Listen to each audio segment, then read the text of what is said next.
Hi yes ma'am.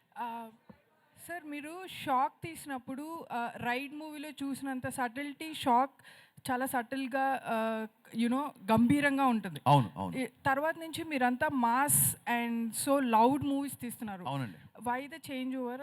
Shock తీసినందుకు మీకు ఆ గంభీరత ఆ మూడు ఎవరికి నచ్చక 3 ఏళ్ళు నన్ను పని లేకుండా కూర్చోబెట్టారు. అందుకే గేర్ మార్చి మిరపకాయ అన్నాను, బ్లాక్ బస్టర్ వచ్చింది. హరిశంకర్ గారు ఇక్కడ రెడీ సార్. చిన్న out of box but not controversy sir. I'm all yours. అసలు ఫనీ కాంట్రవర్సీ లేకుండా మన ప్రెస్ మీట్లు ఉంటాయా? కానీ కానీ కానీ సార్ ఏంటంటే మీ ప్రతి సినిమా ప్రమోషన్స్లో, ఎస్పెషల్గా లాస్ట్ 2 సినిమా ప్రమోషన్స్లో మహేష్ బాబు గారితో సినిమా కోసం మీరు కొంచెం ఎక్కువగా ఇంట్రెస్ట్ చూపిస్తున్నట్టు తెలుస్తుంది. అవును.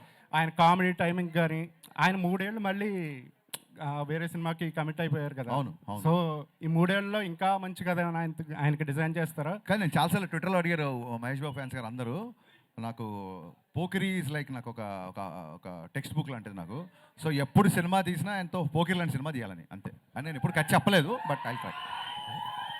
హరిశంకర్ గారు సార్ సార్, అంటే రవితేజ గారితో మీరు తీసేంత షాక్ ఏదైతే ఉందో ఇట్స్ లాంగ్ బ్యాక్. షాక్ కానీ మిరపకాయ కానీ, అంటే ఆయనతో చేయడానికి ఎందుకు మళ్ళీ ఇంత గ్యాప్ తీసుకున్నారు? నేను నిన్ననే చెప్పానండి, నాకు ఫ్లాప్ సినిమా తర్వాత కూడా పిలిచి లైఫ్ ఇచ్చారు. ఇప్పుడు ఒక అన్నయ్య ఒక తమ్ముని జాబ్లో పెట్టాడు, అటు సక్సెస్ఫుల్గా ఉన్నాడు అనుకోండి, మళ్ళీ వెళ్ళి నాకు అది కావాలి ఇది కావాలి అనకూడదు. ఇంకా మన బతకాలి. పద్దాకి వెళ్ళి సినిమా అడిగితే కొంచెం మొహమాటంగా ఉంటుంది కదా. అట్ ద సేమ్ టైం మధ్యలో 2 సార్లు మేము అనుకున్న సినిమా మెటీరియల్ అవ్వాల. సో ఆల్రెడీ మిరపకాయ ఎక్స్పెక్టేషన్ ఉన్నాయి కాబట్టి దాన్ని దాటే సినిమా తీయాలని ఒక చిన్న ప్రయత్నం, ఆశ. దాటుద్దా లేదని రేపు మీరు చెప్పాలి.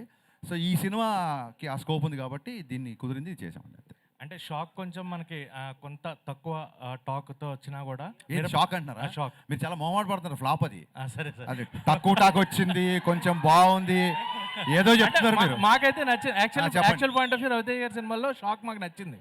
ఆ షాక్ మీలాంటి వాళ్ళు 2 రాష్ట్రాల్లో లేరు కాబట్టి నేను 3 ఏళ్ళు ఖాళీ కూర్చున్నా. రెడీ. బట్ మిరపకాయ అండ్ ఇప్పుడు mister Bachchan, so hat-trick film ఎప్పుడు ఎక్స్పెక్ట్ చేయొచ్చు ఆయనతో? Very soon. ఇది ముందు దీన్ని హ్యాట్రిక్ లైన్లో పెట్టండి, ఇమీడియట్గా నా పనిలో ఉంటాను. యా హరిశంకర్ గారు సార్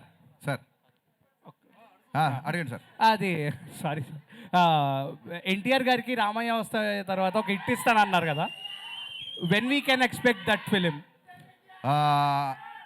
ఎప్పుడు సీరియస్గా మళ్ళీ ట్రై చేయలేదు, ట్రై చేసినప్పుడు చెప్తాం.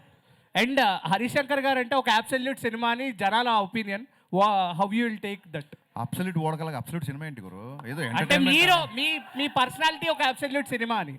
Okay, thank you, it's compliment. Okay. బ్రహ్మకళ్ళి గారు సార్. హరిశంకర్ గారు బ్రహ్మకళ్ళి గారు.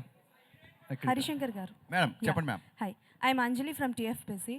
First of all trailer teaser చాలా బాగుంది. థ్యాంక్స్ అండి. Thank you. అండ్ ఒక హీరోకి అంటే ఫ్యాన్స్కి తగ్గట్టు ఐ ఫీస్ట్ ఇవ్వాలి అన్నా అండ్ ఎంటర్టైన్ చేయాలి అన్నా వాళ్ళ రేంజ్కి మాస్ ఎంటర్టైన్ ఇవ్వాలి అని అంటే you are the one. Thanks అమ్మా, thank you so much. And mass Maharaja Ravi Teja గారిని అండ్ అలాగే పవర్ స్టార్ పవన్ కళ్యాణ్ గారిని ఈ కాంబో బాబు పొగిడినప్పుడు కూడా మీరు పొగుడుతున్నారు, వినని అంటారు. సో ఈ కాంబోలో హరిశంకర్ గారి డైరెక్షన్లో వచ్చే అవకాశాలు ఏవైనా ఉన్నాయా? Can we expect? ఈ సినిమా మిస్టర్ బచ్చన్ ప్రమోషన్ అప్పుడు చాలా మంది అడిగారు కళ్యాణ్ గారితో పాటు రవితేజ గారితో ఒక మల్టీ స్టార్ చేయాలని. వీళ్ళు అడగడం మూలంగా నేను మెల్లిగా థింకింగ్ స్టార్ట్ చేశానండి. ఎప్పుడైతే స్క్రిప్ట్ అయిపోతే అప్పుడు నేను ట్రై చేస్తాను, సిన్సియర్గా ట్రై చేస్తాను. And one more question Harish గారు. Yeah ma'am. సో బేసికల్గా మీ మూవీస్లో హీరోస్ క్యారెక్టరైజేషన్స్ చాలా డిఫరెంట్గా ఉంటుంది. ఓకే. సో ఆ క్యారెక్టరైజేషన్స్ మీరు అంటే లైక్ బిల్డ్ చేసుకున్నప్పుడు రియల్ లైఫ్లో ఎవరినైనా చూసుకుంటారా, లేకపోతే మిమ్మల్ని మీరు అద్దంలో చూసుకొని క్రియేట్ చేసుకుంటారా క్యారెక్టరైజేషన్?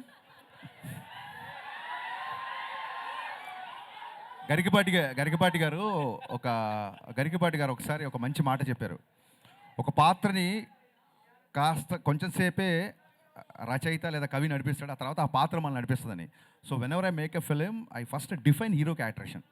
హీరో ఈ అబ్బాయి అమ్మాయితో ఎలా ఉంటాడు, ఈ అబ్బాయి తల్లిదండ్రులతో ఎలా ఉంటాడు, ఈ అబ్బాయి విలన్తో ఎలా ఉంటాడు, హీరో క్యారెక్టరేషన్ డిఫైన్ చేస్తాను.